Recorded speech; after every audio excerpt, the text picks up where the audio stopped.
That's the clocks here, but we need to do something about that clock.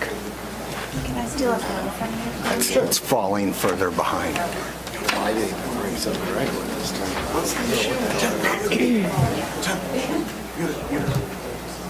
Are we live? Turn it up.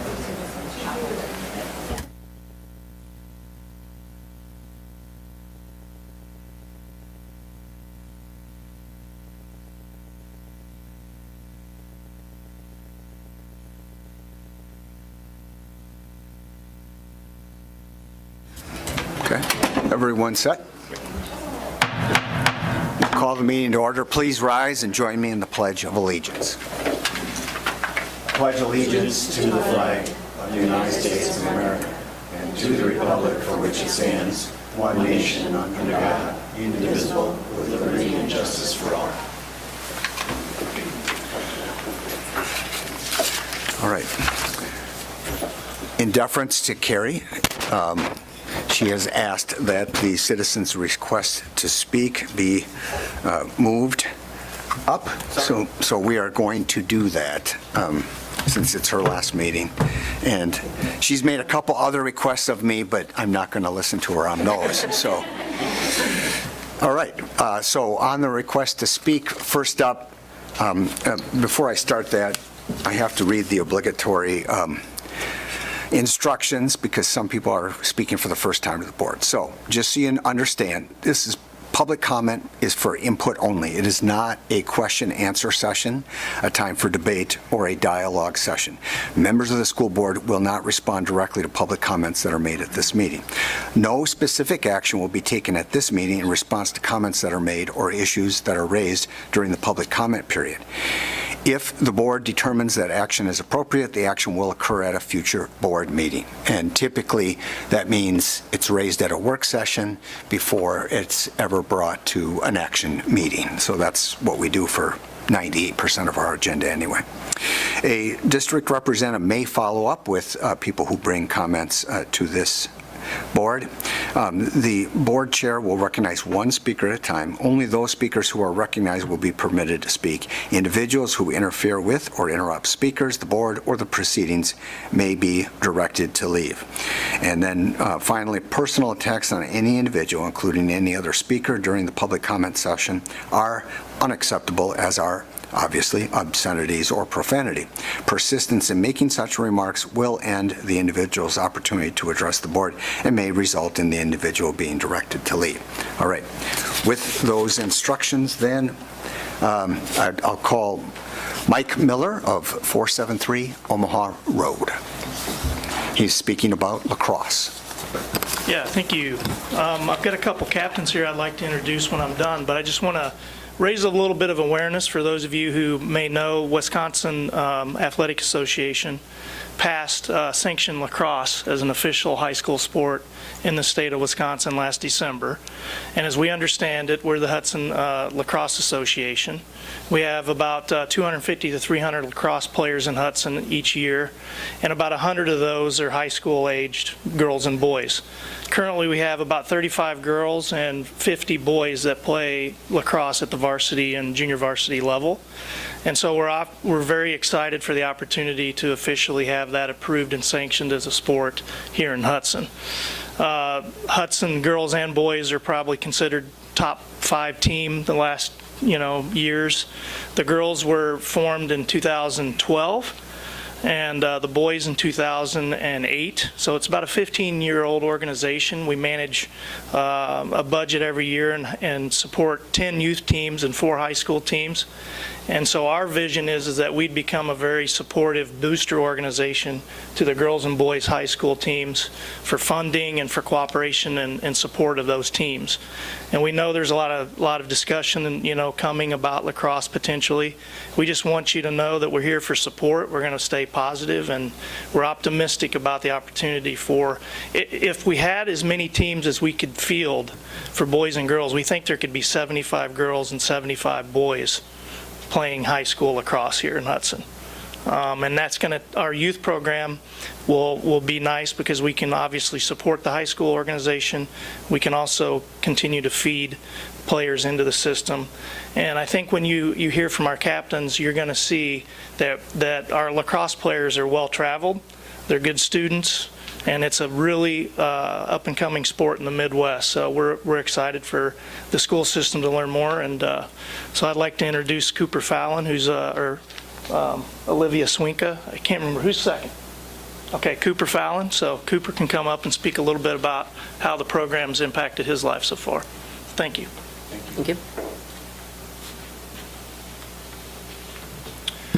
Hi, as Mike said, I'm Cooper Fallon. I'm a senior at Hudson High School and a captain on the boys varsity team. I just want to talk a little bit about my experience as a Hudson lacrosse player. So I started playing when I was 8, and I started playing because my dad played club lacrosse in college, and he never pushed me into it, but I saw a stick one day and I was like, hey, I kind of want to try that. And ever since then I've been playing every spring and every summer.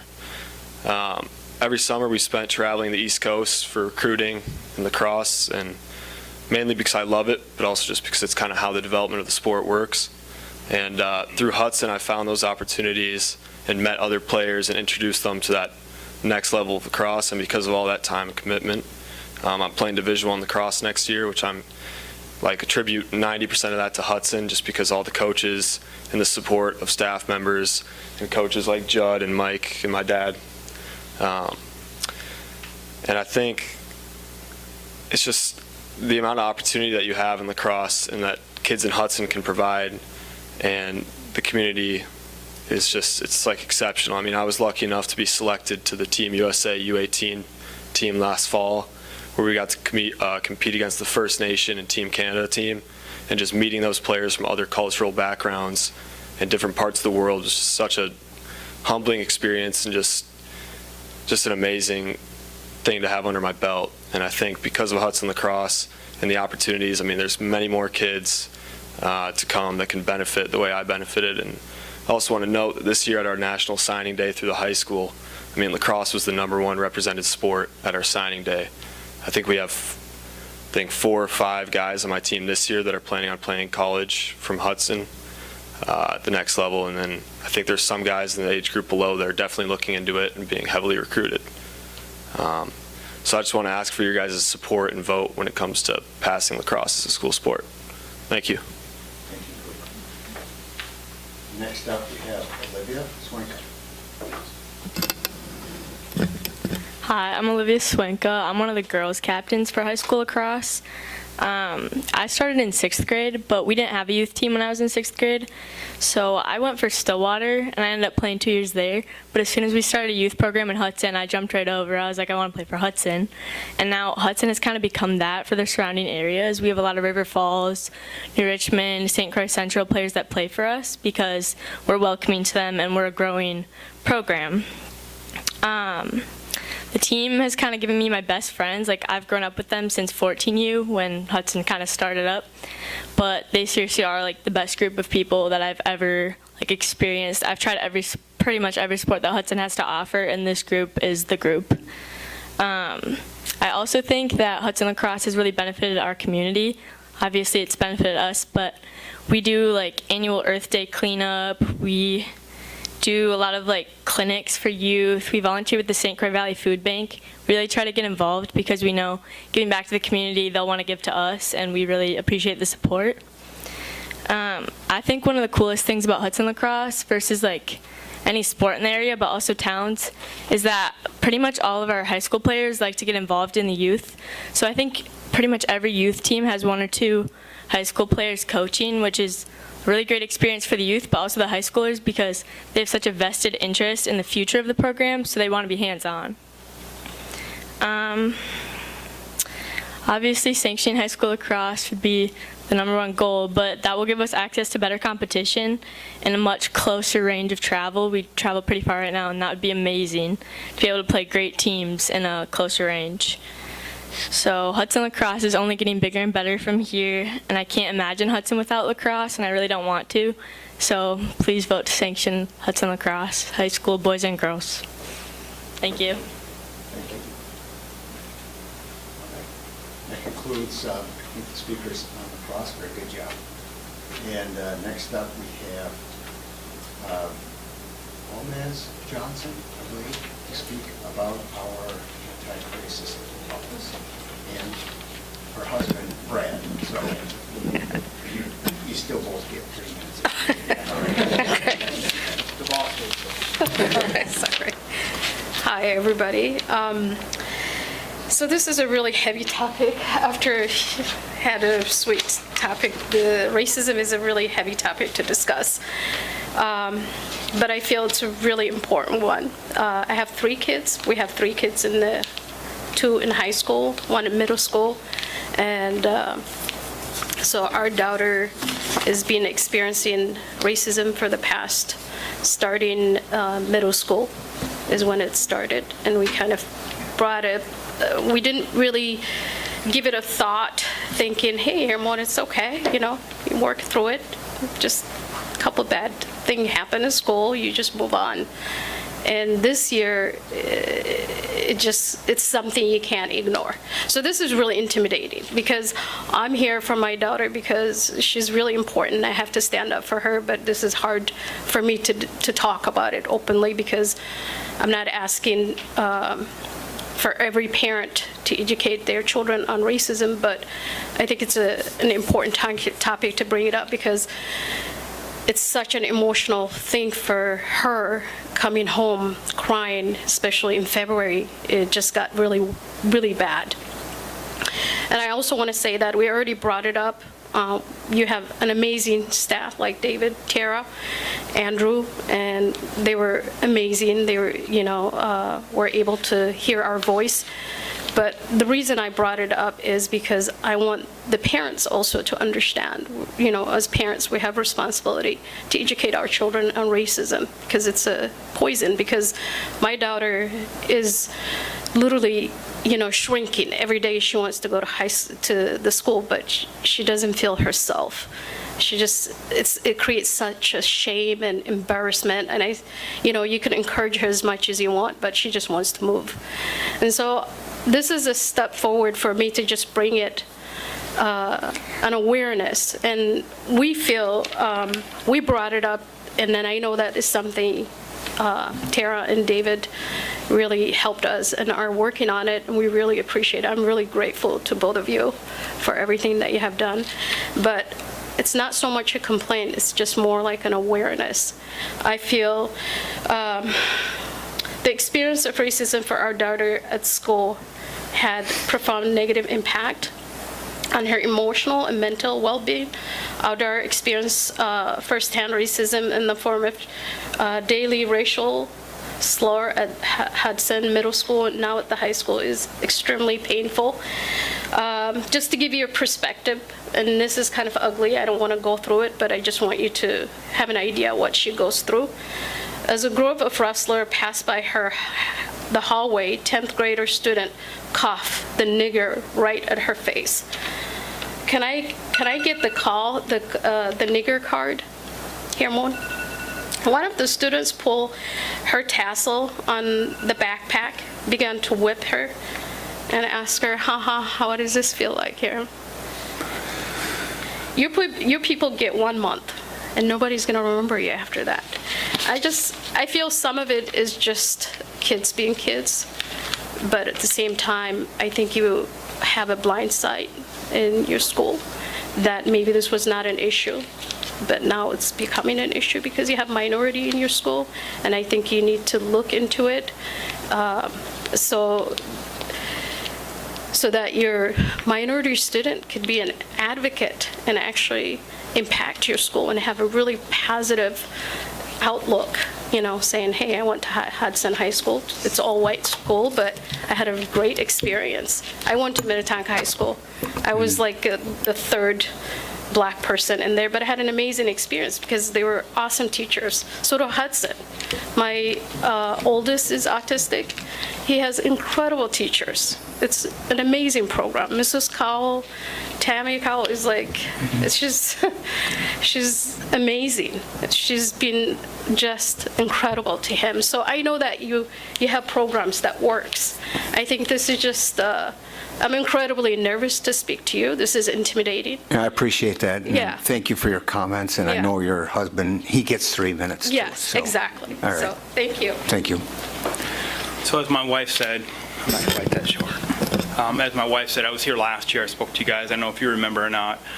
We pretty much thought it was resolved. And so my wife has kind of told you what led up to this in February and just the emotional outpouring. And so we started by going to the principal and letting him know that, hey, here's some definitive things that you need to have in your school system. A safe way of reporting it, which we're working on now. A clearly and defined anti-racism policy that also speaks to disciplinary actions and expulsion if it's not stopped. Creating a structured curriculum to teach the faculty, the students, as to how to behave, what's appropriate, what's not appropriate, and to have a parent-student collective of minority students that can come and talk, so he could fully understand what he's dealing with. These are all dismissed. At the very end, I said to Andrea, I said, is there anybody that we can have as a mentor for him? And she says, yeah, I know a couple of people. And at that moment, and I said because of the sensitivity, she'd feel more comfortable with you. At that moment, the principal said, well, of course, Andrew, you're white and you're a man. You wouldn't understand. So at that point, I took it to the superintendent, and he was great. Called me, wrote me right away, got me in touch with David and Tara, had a meeting. You guys did a phenomenal job. We really appreciate everything that you've done. You need great leadership to handle something like this. I know we picked Hudson because of the school system. That's why we're here. But you need great leadership. This is a troubling occurrence that goes on not only with my daughter. We have talked to many other parents and their children that we invited them to come tonight, but nobody's here. What? Oh, perfect. And so anyway, we just want to plead with you, please. Don't let it be another year that I got to come up here. You don't want any sort of ramifications financially on you. You got to take care of this. You have a growing population of minority students. So, thank you very much for listening. All right, thank you for your comments. All right, that concludes the citizens' request to speak. And now we move on to recognitions. And so we have a plaque that for a certain board member who has served for 9 years, Carrie Whitaker. She asked me to make this very short, one of the shortest parts of the agenda. I have only control over my own comments though, Carrie, so I'm going to open it up to other board members who wish to say anything. I would like to say, Carrie, that I have enjoyed so much getting to know you these last couple years. For people who don't know Carrie, she's rather quiet. When she speaks, though, we know it's something important and something smart and something we should listen to. She's also a really funny person, and I am going to miss you tremendously. So thank you so much. I hope we can stay in touch, and thank you for your service to our community. It's been tremendous. Thank you. If your daughter could call during the meeting, that would be. Let me work on that. Okay. Anyone else? Mr. President? Yes, Rob. So Carrie, one of my very first board meetings where Mary Bowen Egebrotten retired,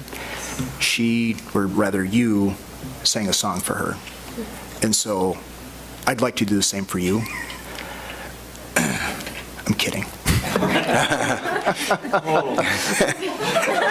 That was scary. But in all seriousness, just to echo what Molly said, you are steady, you are thoughtful, you put emotion into the purpose of you being here, and I am grateful for not only your friendship, but for your participation on our board. So, thank you. Well said. All right, Bob? Carrie, another story of first meeting was actually holding, I think, a vote yes sign for the high school referendum next to you in the rain. Didn't know who you were until that, or you were on the board until after that, because a lot of people said she's very quiet, but when she talks, it is important, and people listen, and I have enjoyed working with you, and your humor is much underappreciated, or appreciated by yourself. Because you don't think you're as funny as you are, but I did want to, it's a work in progress, because a lot of ex-board members go to Florida, I guess. I don't know, but maybe that's good news for the rest of us. But I'm going to present you with a sign with everybody you've served with on the board, going back to past members and people you've worked with on the board. So Thank you. look for that showing up at your doorstep one of these days. Love those signs. We could have each signed one, I suppose, right? You did. All right, go ahead, Kate. Ooh, sorry. I don't think most of us know what we're really getting into when we run for school board and win until we're actually in the midst of it. And to know that you've done this 9 years and we're willing to go some more it says a lot about you and about how much you care about the kids in our community. And so I thank you for your service. Thank you. All right. Heather is going to say something. So as to not be redundant, agree. And before the primaries, when people would ask me about Carrie, I would say we would be great if our board was full of Carries, because, I mean, you have your own opinions and beliefs, and you are a model of listening to what people have to say, thinking about it, and really taking each decision individually without kind of political persuasion or whatever. I really believe that it's folks like you who we need on boards like this, so thank you. Thank you. And again, as my promise to keep it brief, otherwise I could have lots of stories. I served with Carrie now the longest I have as with any board member, because I was elected with Bruce, so 9 years with Bruce. 9 years with you. And I guess before I say anything more, I should let this guy to my right say something, because I think you want to. No, I would say... That was brief. No, I did want to say something, and it is, I talked to Carrie as much as she'll let me talk to her, usually on the golf course and usually about the Cyclones. I did wear Iowa State socks, to commemorate the evening, but, I would echo all the sentiments that the rest of the board had said. You come to meetings with knowing that the constituent group that you represent is the 5,400 kids that walk through our doors every day. And so, that's refreshing, and that's it shows in every decision. And so, for the 8 years that I've been superintendent here, almost 8 years, you've been on the board. You and Jamie are the last two board members that were on the board that hired me. That hired me. Rob got here, and Rob had gotten here as well. But and it has been a great experience, and I will miss having you on the board. Hopefully, we'll still have to be able to have some of those meetings and locations that you pick, because the running joke was the every other month meetings that I would have with board members. Carrie said hers are fine as long as they're on the golf course. And I said, I can usually figure that out, make that work. But you will be missed. We definitely on the board, and I'm glad that everybody was able to be here for tonight. So yes. I just want to say, Carrie, you were the epitome of a good school board member when we got training. What that comprises of, you hit, all the criteria. You have a lack of an ego. You always put students first. And as everyone has said, I agree with the comments about being a good proofreader. Underspoken would be probably an understatement itself, but when you do speak or ask a question, it's always on point. I guess what you can carry the banner is in the last 9 years, which is over 200 meetings that we've had, never once can we blame you for the meeting running long? Thank you for being a positive role model for us all, and thank you for making this job fun for 9 years. Thank you. We've got a little plaque. If we could have the board members come around, stand by. Carrie, we'll get a picture. You can stay seated.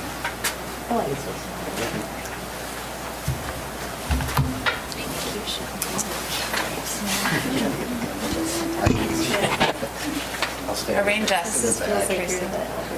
That's right. Yeah. Hi, kids. Grandma.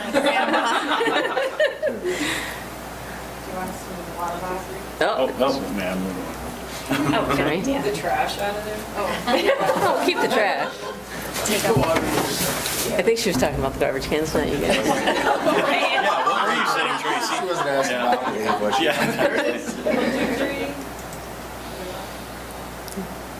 There we go. Thank you. Thank you.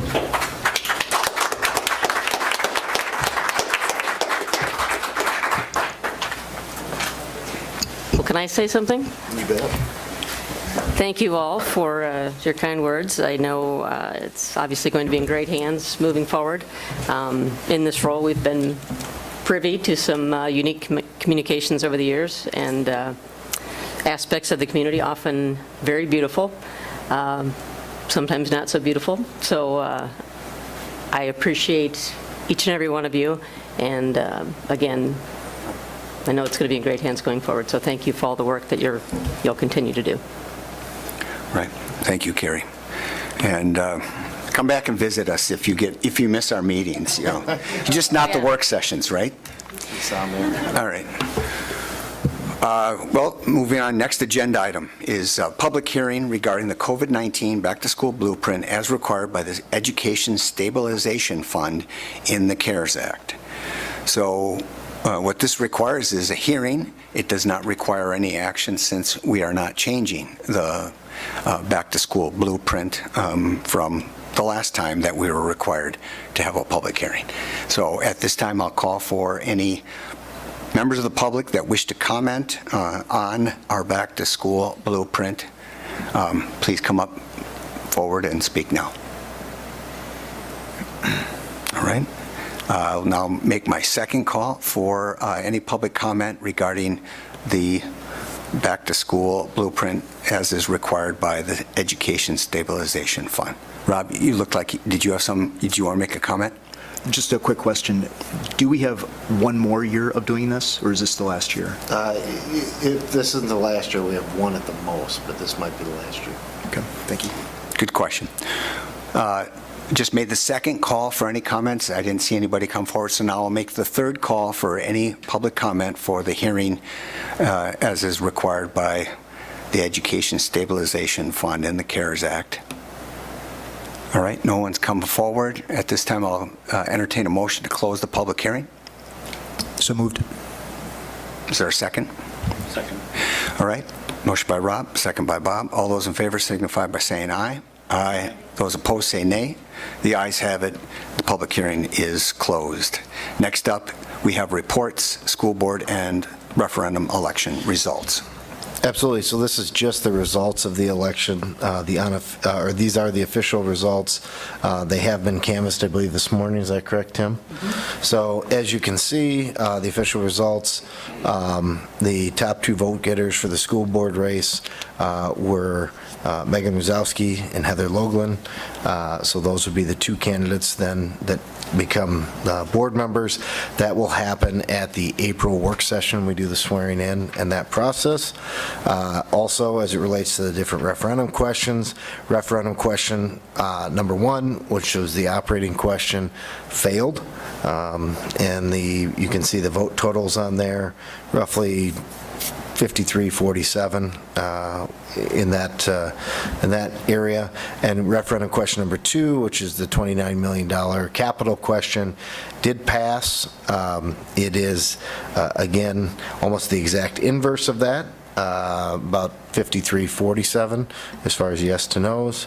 And so just wanted to report out on those results.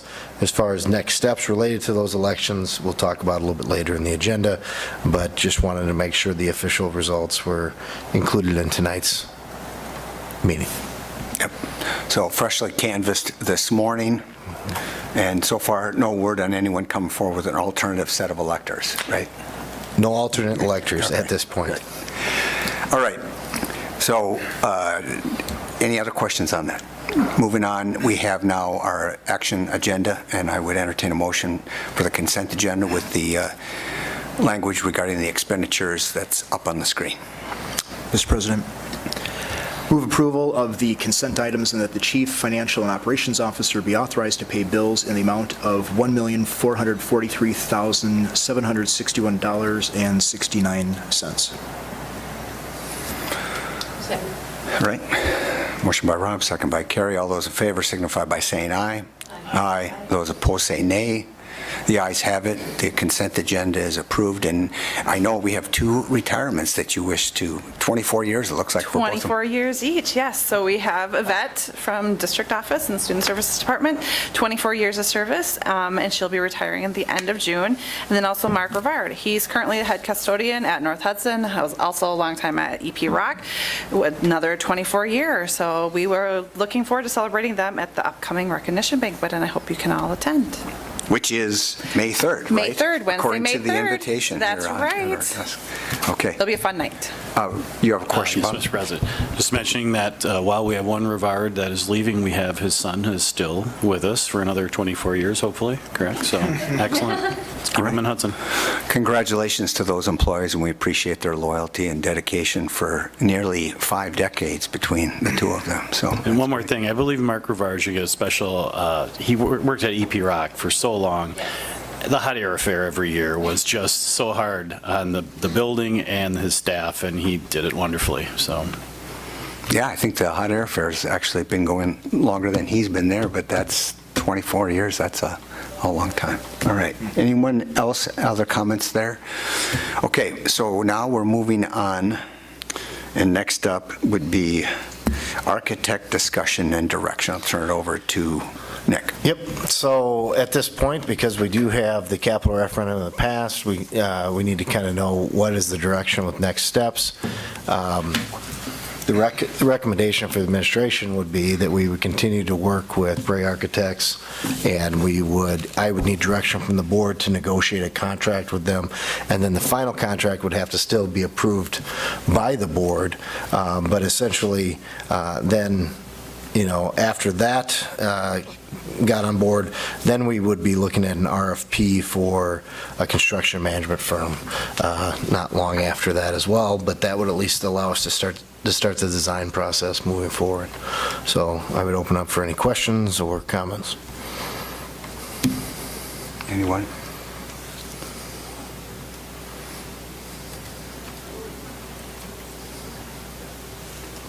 I guess, I don't know exactly what you're looking for, but I wouldn't see any reason to move away from Bray. Okay, so I guess what I would just want is, official action to direct me to start down that path of negotiating a contract so that I have direction from the board, with the final contract still needing board approval prior to entering into that agreement. All right. Yeah, we'll need a motion and a second. Yeah. But Move to approve, moving forward with Bray Architects for the, how did you say it? Well, just negotiation. Just negotiation. Because we don't have a contract yet that's been proposed, so. Second. Is there further discussion about initiating that process? All right. Not hearing any further discussion. All those in favor signify by saying aye. Aye. Those opposed say nay. Abstain. All right, we have 1 abstention. Thank you, Rob. All right, we have, the motion passes. So next up, it would be next steps related to the operational referendum, which I assume we just took one, and that is by starting the negotiations with Bray. Well, no, this would be the other referendum. Okay. So the referendum didn't pass. Yeah. And so what I have, so there's a couple different ways we can move forward with things. The board can choose to try to go to referendum again, the exact same referendum, in 10 months, 12 months, 16 months. They can do a post-mortem survey, which is something that districts will do to find out try to get as much feedback as you can get. I did reach out to School Perceptions and talk to Bill Foster directly about that. He sent a proposal from School Perceptions and a potential timeline. His timeline was a September survey versus a effective immediate survey. At that point, we would know at least what the budget is going to look like from the state. But that's probably, if you go that direction, which is fine, that's probably more of a moving forward kind of survey, not so much a postmortem, because that's going to be 5 months after an election, and it'll be more or less seeking information about moving forward, not so much about why did people vote the way they voted on the last one, just because it's as far away as it is. So my big thing is, if you're wanting to go to survey this spring, sooner rather than later, we would, the thought process would be, and I talked to Bill and he said that's a possibility too. We would essentially, at the work session coming up in 2 weeks, sit down with the board and say, what information do you want to get from the community to craft whatever question down the road? It would be a survey that would go out sometime in the next, 4 or 5 weeks and close before the end of the school year.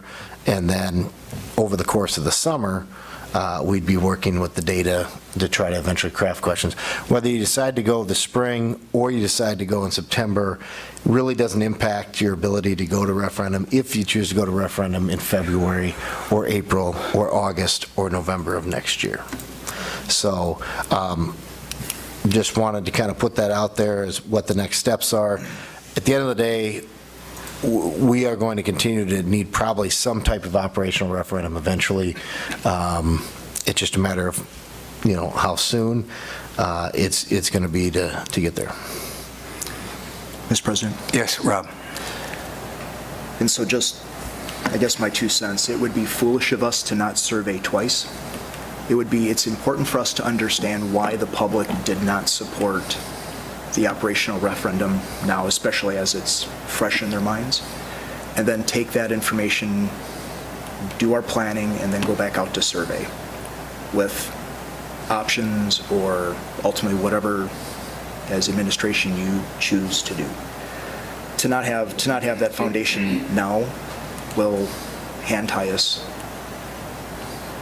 when we decide to survey at some other time, in my opinion. Well, when you talked to Foster, did he recommend 2 surveys in the span of 5 months? I didn't ask. I mean, I didn't. Okay. He didn't bring it up. I didn't ask him about it. So we talked about both timelines, and his original proposal, as you can see what he drafted for us, was to go in September, so we had more data based on the budget, what the legislature is going to do. Like I said, it's probably it's less of a postmortem and more of a direction moving forward type of survey. So a lot of it depends on, what you guys are hoping to accomplish with the survey. Okay. All right. Well, I'm going to go with Heather. Yeah. So I guess because we were so surprised by the results of the referendum, by the split, my gut says that I would really like to see us do something sooner that helps answer the question, why did people vote the way they did on this one? And then I think that the answer to that, in my mind, will inform our thinking about timing of going back again, whether it's February or April or, November.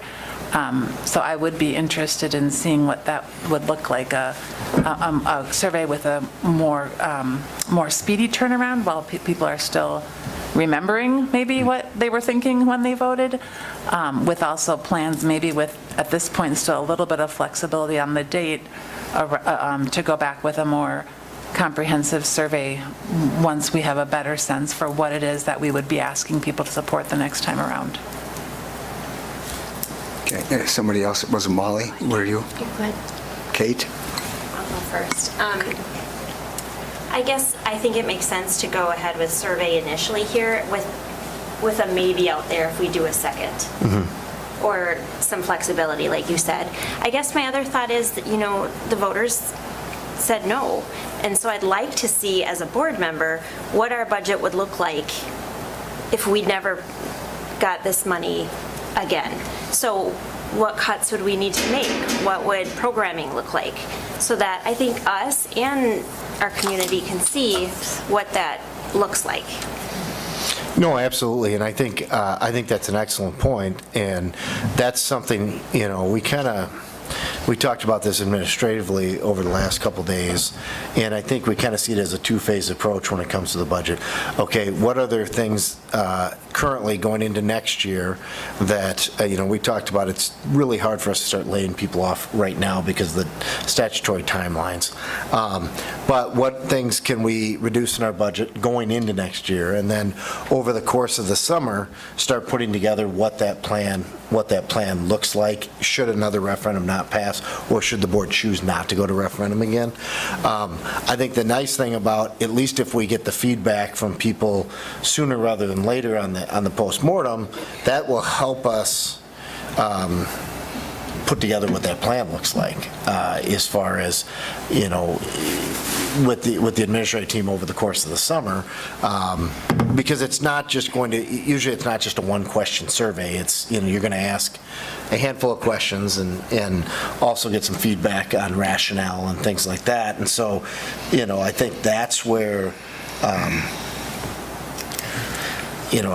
that's why I was kind of pushing for something in spring. It's just, if we are going to go to spring, we got to move relatively quickly, because the goal would be maybe to get some type of something for you guys to look at the work session coming up in April, have you guys give feedback on it, and then have school perceptions roll that out, probably first week in May or something along those lines, because usually we keep it open for about 3 weeks.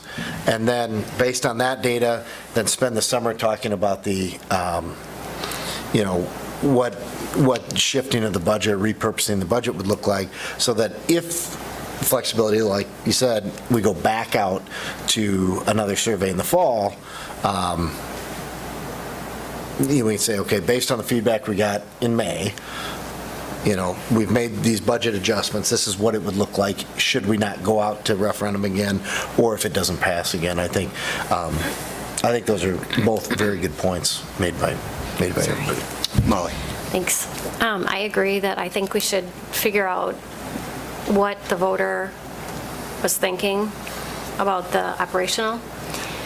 We may think it's X, but they might be thinking Y, and we need to know that. And I think Kate is right that we should figure out what's this going to look like if we don't get a referendum passed for operations.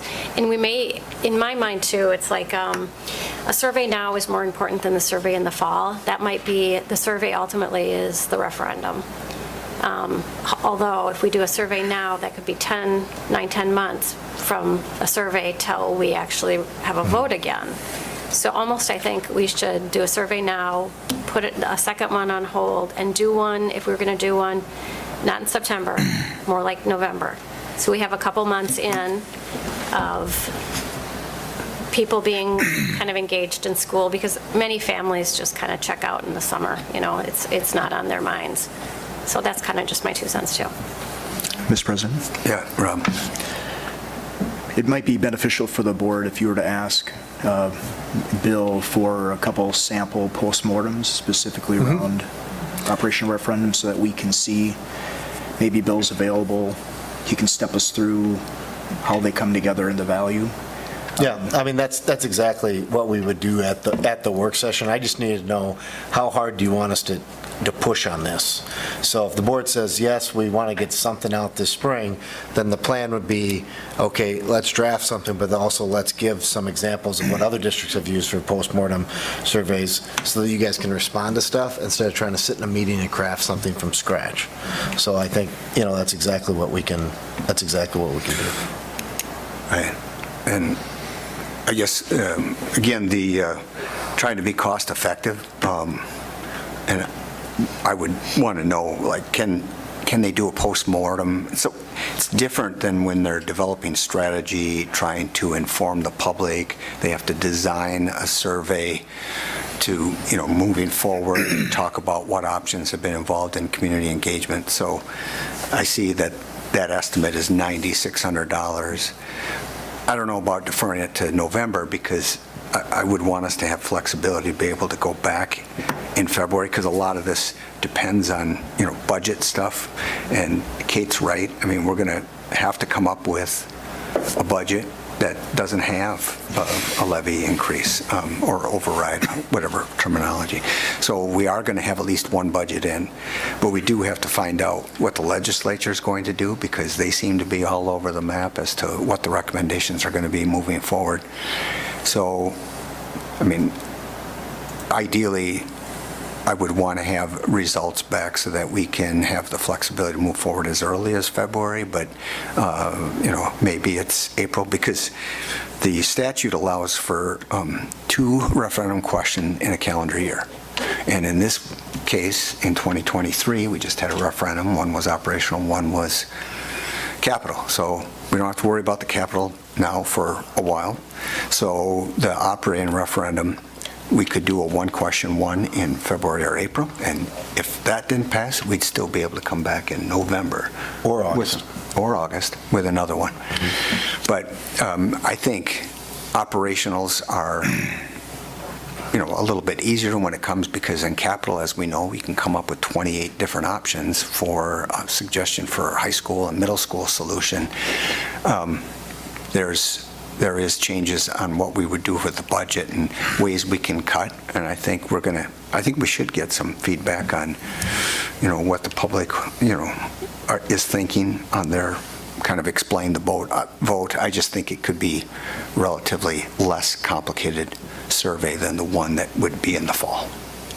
Yes? Just one final comment, and circling back to Kate. I mean, and I think, I don't believe this to be true about Hudson, but if the results of the postmortem were that the people who voted no said, because I am never going to vote no, because I am not letting you raise my taxes, I mean, if it was that crystal clear, then I will confess, I've kind of been operating on an assumption that we're going to need to circle back and find a different way to ask for operating support. But that'll be, I think, important, and I'm sure it is, because they do this, but however this is designed, that it helps us discern the folks who voted no. Is it because they were voting no, I am not letting you tax me anymore, or was it no, and then why? And then we have something to work with as we're planning, but to make sure that that's part of what we get out of this is a sense for that cut across the no crowd, if you will.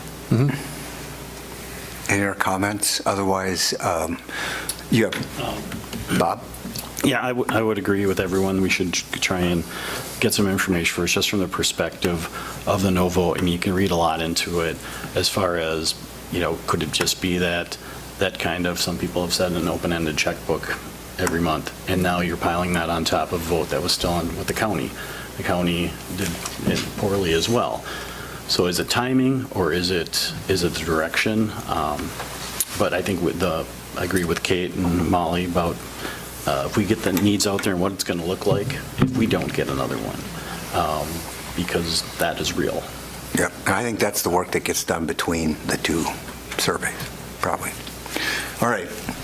Yep, so I have direction, so plan at the work session coming up here in April to really be digging into that. Because at the end of the day, we'll get school perceptions taken on it, but also we want to make sure that the information that we get from the survey is useful to you as a board to make the decisions you want to make. So just be ready to have those conversations on the 24th. And then, because we'll have to turn that around pretty quick by the time, the way we do surveys is we mail them to every household in the district. So that means it's got to go to print, and then after print, it's got to get delivered, and then you want to give about like we said, about a 3-week window for people to be able to answer surveys. So, all right. Okay. Next agenda item is the second reading of the teaching and learning policies, Part 5. And, Dave, this is your agenda item, but there hasn't been any changes then since the first reading? No changes at all since the first reading. Okay. I'll entertain a motion unless there's questions of Dave. Mr. President, I move to approve the second reading of Teaching and Learning Policies, Part 5, as presented. Second. Motion by Heather, second by Rob. Any further discussion? Hearing none, all those in favor signify by saying aye. Aye. Those opposed, nay. The ayes have it. Next up is the first reading of Teaching and Learning Policies, Part 6. Dave, since this is the first reading, we did discuss this at a work session, but why don't you just recap again what this part is addressing? You bet, thank you. So as we sort of filter through the policies for the 300 series, we're nearing the end. We'll have one more series coming forward. This series, for the most part, dealt with policies that are certainly important, but were not part of our existing policy set recommended by WASB. Relatively straightforward guidance on the policies. They dealt with specific areas of instruction, from reading instruction to career and technical education. There were some minor non-substantive changes between the work session and this first reading. Thank you, Heather, for some very careful reading and identified some areas that needed to be addressed, and actually found that I had sent the wrong version first time around, so there are some things that just by going to the updated version were already complete. So that is a summary. Again, with this document, you see the not only the policies redlined, but the completed version on the bottom link. Okay. Further questions for Dave? Or I will entertain a motion to approve the first reading of Part 6, Teaching and Learning. So moved. Second. All right, I'm going to give this second to Carrie. All those in favor signify by saying aye. Aye. Those opposed say nay. The ayes have it. And we've approved the first reading of Part 6 of the 300 series, which is Teaching and Learning. Now moving on to a new series of policies. This would be in the 600s, first reading of Fiscal Services Policies. Bonnie, this is your area. It's exciting. It's been like a whole year. It seems like Dave's brought policies forward here for that 300 series. So. Yeah, the 600 only has one part, so we reviewed the whole section. The changes were made. We reviewed our current policies and reflected those in the policies. And then we added quite a few that we did not have any language on. So I think we reviewed them at the committee, but if there's questions.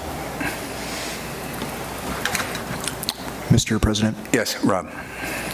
Bonnie, with regards to 673.1, use of credit cards, that has to do with the P cards that we're enabling as a district, is that right? Both credit cards and P cards, yes. Okay. Yeah, the P cards was something that was brought up, recently and was going to be incorporated. Now we've got a policy that matches our practice. Correct. So, is there a motion to approve the first reading of the 600 series? So moved. Second. Motion by Molly, second by Kate. Any further discussion? Hearing none, all those in favor of the first reading signify by saying aye. Aye. Those opposed say nay. The ayes have it. Next up, we have our first reading of support services, which includes school safety policies. It's the 700 series. Tracy, you want to report on that before we move to approve the first reading? Yes, so this is just one section of the 700 series. As stated, it relates to all of the school safety items. Most of these are new policies that we need to put into place so that we're consistent with statute. And all of them are based on the WASB templates. All right. Finally, we're going to get a policy on drones. I've been waiting for that. Okay. Is there motion to approve? All right, Rob? Is there a second? Second. All right, we have a second by Molly. Any further questions or discussion? Hearing none, all those in favor signify by saying aye. Aye. Those opposed say nay. The ayes have it, and the first reading of Support Services School Safety Policies Series 700 is approved. Next agenda item is for Bonnie to report on. It's our annual health and dental insurance rate review, which we did at our last work session. A mix of good news and some okay news. Not terrible news, but okay news. Yeah. So we did meet with our consultant. They were recommending an increase between 8 to 12%. We did run the numbers, and we are recommending an 8% increase. If you go to the second page, we did have talks about maybe not going that high, but if you look at our month of March, we were running at 125%, so we did not have a great month in March for claims. Dental continues to be going very well, and we'll have a 0% increase in our dental insurance. Do you want separate motions, or can we just approve them in one? Just one? Okay. Yeah, just one, that's fine. And again, just to clarify, that 8% increase is the increase cost to both the employee and the district, or is it just to the employee? Both. It is both, yep. Because we have a bigger contribution to the employee's part, and then the employee pays more if there's a family involved, right? Correct. Okay. So with that, is there any further questions then on this, or I'll entertain a motion to approve the administration's recommendation? Mr. President, I just wondered, do we know the breakdown for the employee versus the school district of the increase of 8%? It's on the right on the front page there. Oh, I'm sorry. Yep. It's up on the screen. It says... So it's on that last 23, 24. For a single, it'd be then $9 per month, and for a family, $19 per month. Okay. But do we know, I'm just curious if we're going up 8% and the district is taking on some of that and the employee is taking on some of that, does it say the breakdown of how much the school district is increasing versus the employee? Yeah, so we pay 87.5% of health insurance, so the school district is going to go from $237, from $1,645 a month for family to $1,777 a month for family, and then you can see the employee stuff. We're not changing the ratio of district to employee. We're not changing the ratio, so we're keeping the same ratio. By law, we have to have a minimum of 87.5%. 12.5% is the minimum that employees can pay, and that was Act 10. So the overall health insurance premium goes up 8%. We pay our portion, they pay their portion as of right now. So, good question, but it's like two different.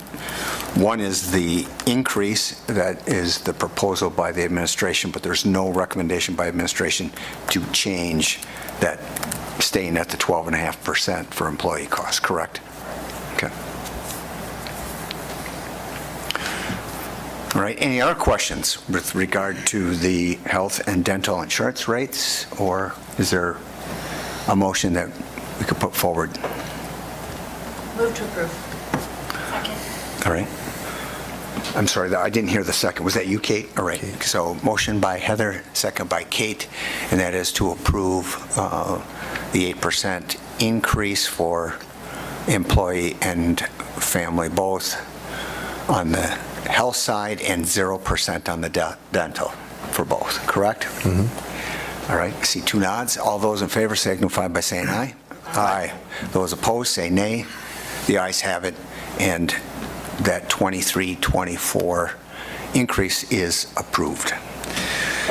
Final agenda item on our open session is the 23-24 food service pricing. Bonnie, you did a great job of explaining this at the work session. Let's see if you can copy that for the action. So basically, we looked at our trend data for food service costs, and it's ranging between 4.2% and 10% increases they're projecting for the next 18 months. So if you go down to the next screen, there is a breakdown of our recommendation would be a 10-cent increase pretty much across the board with the exception of milk. And then if you go down a little bit further, is a historical perspective what rates have changed in the past for your review. Mr. President? Yes, Rob. So the last opportunity I had to review this was 2 years ago. I had a year off. And historically, I've asked about participation rates and the effect of increasing student meal pricing on our students. Do we have an idea, and granted with COVID it's been challenging, do we have any sense at all what our participation rate has been? Compared to last year, it's definitely lower because last year everything was free. Our participation was pretty much through the roof. I could definitely get that information for you, but I don't have that here. Just trying to get a sense on, by increasing pricing, is there a certain portion of our student population that will be no longer able to participate in lunch? We can definitely pull information on that. I guess I can't answer that offhand. Yeah, I mean, I'm supportive of, doing this. I'm just more curious if we're going to have, kids that don't qualify for free and reduced and can't afford to buy lunch. We also, we do have angel funds at all of our schools, so the schools and the principals, if the students are identified, we try to assist them with that. So, I mean, I think that we're pretty observant if we see kids that are struggling. Principals are advocate for those, and we do have people that donate to support those students, so we don't want them to slip through. Perfect. We also have an obligation by the Federal Food Service Program that if we are below the reimbursable rate for lunch, we're required to raise our rate by 10 cents a year until we hit the reimbursable rate. So this is the lowest increase we're required to do by the Federal Food Service Program, which is 10 cents. So basically, it's an increase that's required. Yep. It's not like we have a choice in order for us to be compliant with the statute. Is there a motion to approve? All right, motion by Carrie. Second. Second by Molly. Any further questions or discussion? All right, all those in favor signify by saying aye. Aye. Those opposed say nay. The ayes have it. At this time, I'll entertain a motion to go into closed session on both, we have an A and a B under agenda item 7. So if I could get a motion, we'll then have a roll call vote. Mr. President, I move to convene in closed session pursuant to Wisconsin Statute 19.85, Parent 1, Parent C, to discuss and take action, if appropriate, regarding the employment and performance evaluation data of public employees over which the board has jurisdiction or exercises responsibility. Consideration of certified staff employment, resignation, retirement, and/or final notice of contract non-renewal and/or layoff. And I move that we convene to closed session pursuant to Wisconsin Statute 19.85, Parent 1, Parent F, to discuss financial, medical, social, or personal histories or disciplinary data of specific persons, preliminary consideration of specific personnel and problems, or the investigation of charges against specific persons, except where paragraph B applies, which, if discussed in public, would be likely to have a substantial adverse effect upon the reputation of any person referred to in such histories or data, or involved in such problems or investigations, specifically board member alleged misconduct. Second. All right, we have a motion, we have a second. Requires a roll call vote. Bauman? Aye. Brown? Aye. Garza? Aye. Logland? Aye. Powers? Aye. Whitaker? Johnson? Aye. The ayes have it, and we will recess to convene into closed session.